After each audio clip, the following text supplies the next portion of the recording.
sommes là aujourd'hui pour parler effectivement d'avant-projet de loi portant sur la publicité que le gouvernement du Sénégal avait élaboré il y a de cela longtemps avec les acteurs des médias, avec les administrations concernées. Donc le gouvernement veut engager des réformes phares dans le secteur de la publicité parce qu'en fait la loi 84 qui régissait le secteur depuis très longtemps et que cette loi-là est obsolète.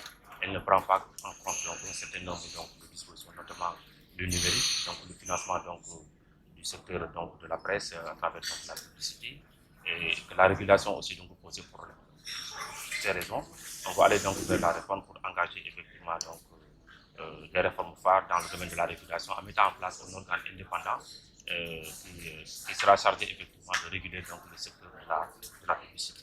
Oui, dans un premier temps, ça procède à l'assainir le secteur, comme je l'ai dit tout à l'heure, en mettant en place un organe indépendant qui sera une autorité administrative et indépendante qui se chargera effectivement de régler toutes ces questions liées à la publicité.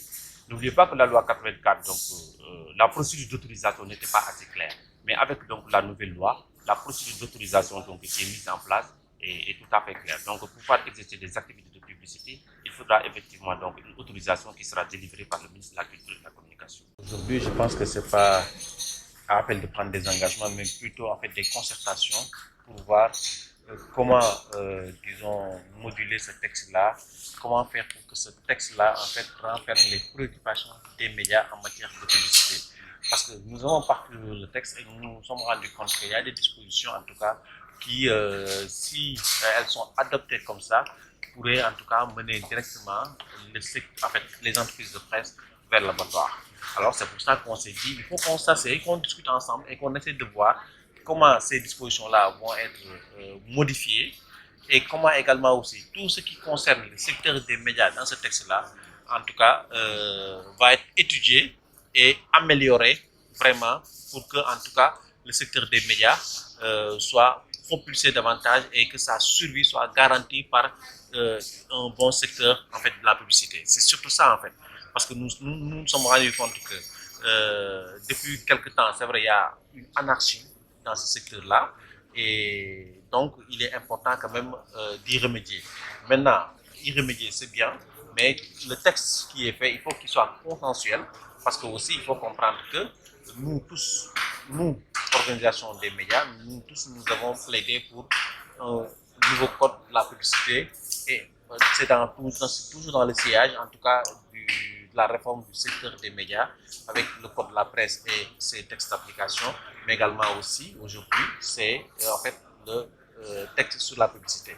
Et donc c'est pour ça déjà que nous remercions en tout cas le Forum civil qui a été très réceptif et surtout aussi qui nous a accompagnés pour la tenue en tout cas de cette activité-là. Et il lutte en tout cas contre la corruption, contre tout ce qui est en tout cas, disons, ressources, disons, illicites. Et je pense que quelque part, en fait, c'est important que le Forum civil accompagne la presse dans ce secteur-là, plus c'est là qui, en tout cas, permet aux médias de se stabiliser, mais surtout de générer des recettes licites et qui pourrait en tout cas assurer la survie des médias. Effectivement aussi, je remercie beaucoup le ministère de la Culture et de la Communication qui a été très réceptif quand nous avons fait notre communiqué pour dire oui, il y a eu des anomalies dans le texte, nous allons faites-nous des propositions et puis on va essayer de les intégrer et d'avancer parce que aussi c'est ça, le texte nous appartient à nous tous, le pays nous appartient à nous tous et nous tous nous devons concourir et travailler pour en tout cas faire évoluer les choses positivement. Bon, en fait, je dirais que c'est pas difficile de réguler le secteur de la presse en ligne parce que l'essentiel du travail est contenu dans le code de la presse. Il suffit juste d'appliquer les dispositions du code de la presse pour qu'en tout cas le secteur soit bien assaini. Parce qu'en fait, effectivement, on voit du tout et du n'importe quoi. Et depuis que le code est adopté en juillet 2017, malheureusement, il n'y a pas eu en tout cas de pas pour vraiment pousser les gens à se régulariser. Parce qu'en réalité, quand vous êtes presse en ligne, il y a des dispositions obligatoires auxquelles il va falloir se conformer.